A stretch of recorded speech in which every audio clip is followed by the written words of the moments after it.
नमस्कार, मैं स्वतंत्र कुमार और आप सभी का स्वागत करता हूं आपके अपने चैनल शॉर्ट हैंड टीम पर। तो दोस्तों, आज की इस वीडियो में रामधारी सिंह गुप्ता खंड 2 के प्रतिलेखन संख्या 69 के डिक्टेशन को हम लोग लेने वाले हैं।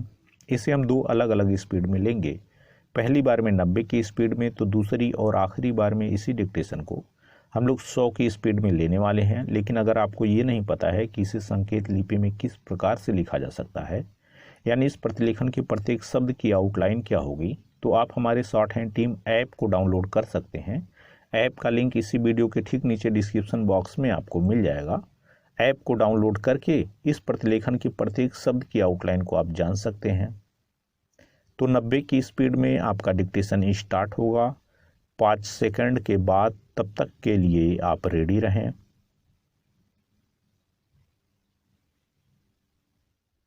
स्टार्ट।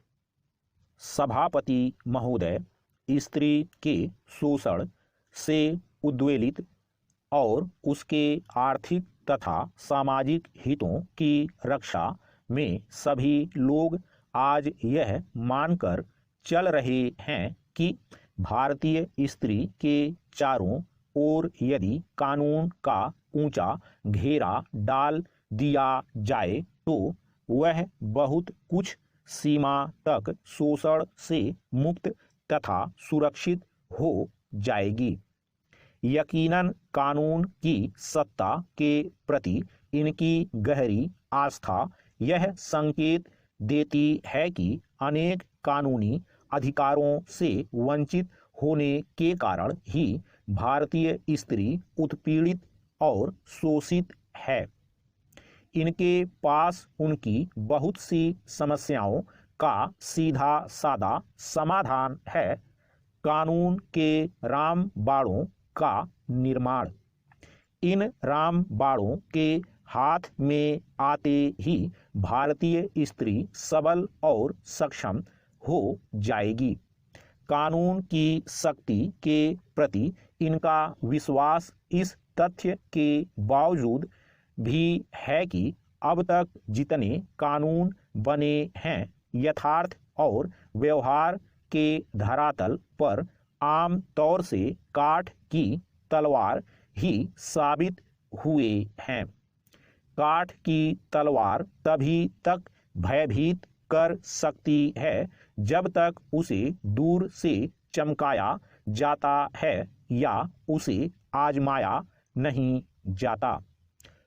इसके भरोसे जो स्त्री संघर्ष में विजयी होने का स्वप्न देखती है, उसे यह स्वप्न बहुत महंगा पड़ता है।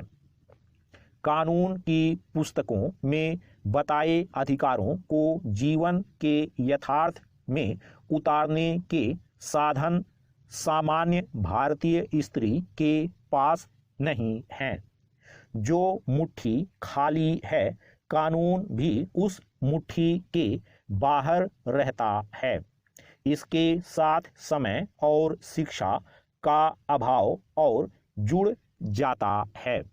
भारतीय स्त्री की लाचारी मूलतः साधनों की लाचारी है, इसलिए उसके पक्ष में बनाए गए कानून भी उसके जीवन को नई दिशा देने में तब तक असफल ही रहेंगे जब तक भारतीय स्त्री साधन संपन्न नहीं हो जाती। पैरा। शोषण के कई मामले ऐसे भी हैं जिनसे भिड़ने का रास्ता कानून के पास भी नहीं है। अविवाहित स्त्री का परिवार द्वारा सम्मिलित शोषण इस प्रकार के शोषण का सबसे अप्रिय उदाहरण है। दिलचस्प बात यह है कि इसमें शोषण पुरुष समुदाय के साथ साथ स्त्री का योगदान लगभग बराबर का ही होता है। आज़ादी के बाद के दशकों की तुलना हम आज करें तो एक नए समाज का रूप उभर कर सामने आता है। शहरी निम्न मध्यम वर्ग और कुछ सीमा तक मध्यम वर्ग में भी शिक्षित अविवाहित स्त्रियों की संख्या लगातार बढ़ती जा रही है, किंतु इस वर्ग में अविवाहित स्त्रियों की बढ़ती संख्या को नारी मुक्ति के साथ जोड़ना सरासर गलत होगा। यह नारी मुक्ति का नहीं, उस पर हो रहे एक नए प्रकार के शोषण का प्रमाण है। आज इस वर्ग के माता पिता का अपनी कमाऊं बेटी के पीले हाथ करने के प्रति उत्साह घटता जा रहा है।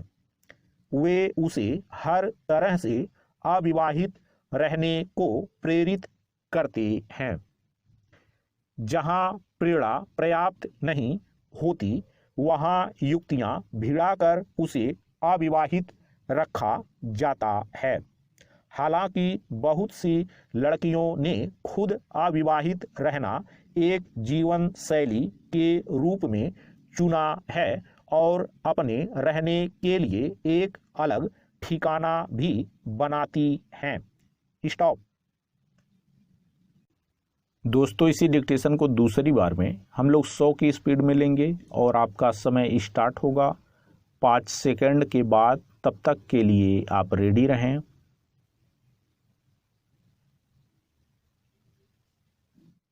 स्टार्ट। सभापति महोदय, स्त्री के शोषण से उद्वेलित और उसके आर्थिक तथा सामाजिक हितों की रक्षा में सभी लोग आज यह मानकर चल रहे हैं कि भारतीय स्त्री के चारों ओर यदि कानून का ऊंचा घेरा डाल दिया जाए तो वह बहुत कुछ सीमा तक शोषण से मुक्त तथा सुरक्षित हो जाएगी। यकीनन कानून की सत्ता के प्रति इनकी गहरी आस्था यह संकेत देती है कि अनेक कानूनी अधिकारों से वंचित होने के कारण ही भारतीय स्त्री उत्पीड़ित और शोषित है। इनके पास उनकी बहुत सी समस्याओं का सीधा साधा समाधान है, कानून के रामबाड़ों का निर्माण। इन रामबाड़ों के हाथ में आते ही भारतीय स्त्री सबल और सक्षम हो जाएगी। कानून की शक्ति के प्रति इनका विश्वास इस तथ्य के बावजूद भी है कि अब तक जितने कानून बने हैं, यथार्थ और व्यवहार के धरातल पर आम तौर से काठ की तलवार ही साबित हुए हैं।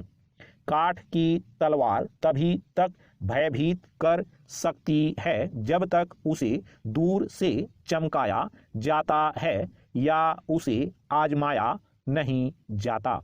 इसके भरोसे जो स्त्री संघर्ष में विजयी होने का स्वप्न देखती है, उसे यह स्वप्न बहुत महंगा पड़ता है।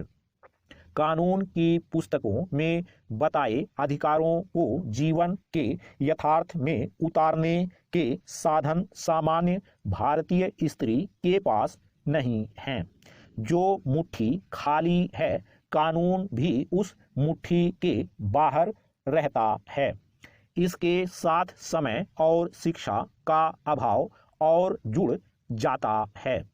भारतीय स्त्री की लाचारी मूलतः साधनों की लाचारी है, इसलिए उसके पक्ष में बनाए गए कानून भी उसके जीवन को नई दिशा देने में तब तक असफल ही रहेंगे जब तक इस भारतीय स्त्री साधन संपन्न नहीं हो जाती।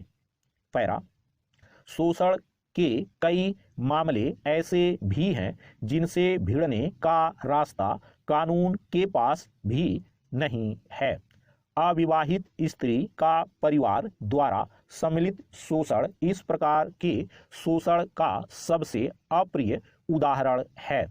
दिलचस्प बात यह है कि इसमें शोषण पुरुष समुदाय के साथ साथ स्त्री का योगदान लगभग बराबर का ही होता है।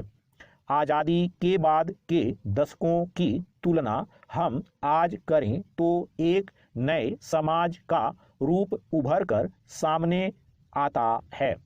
शहरी निम्न मध्यम वर्ग और कुछ सीमा तक मध्यम वर्ग में भी शिक्षित अविवाहित स्त्रियों की संख्या लगातार बढ़ती जा रही है, किंतु इस वर्ग में अविवाहित स्त्रियों की बढ़ती संख्या को नारी मुक्ति के साथ जोड़ना सरासर गलत होगा। यह नारी मुक्ति का नहीं, उस पर हो रहे एक नए प्रकार के शोषण का प्रमाण है। आज इस वर्ग के माता पिता का अपनी कमाऊ बेटी के पीले हाथ करने के प्रति उत्साह घटता जा रहा है। वे उसे हर तरह से अविवाहित रहने को प्रेरित करते हैं। जहां प्रेरणा पर्याप्त नहीं होती, वहां युक्तियां भिड़ाकर उसे अविवाहित रखा जाता है। हालांकि बहुत सी लड़कियों ने खुद अविवाहित रहना एक जीवन शैली के रूप में चुना है और अपने रहने के लिए एक अलग ठिकाना भी बनाती हैं। स्टॉप।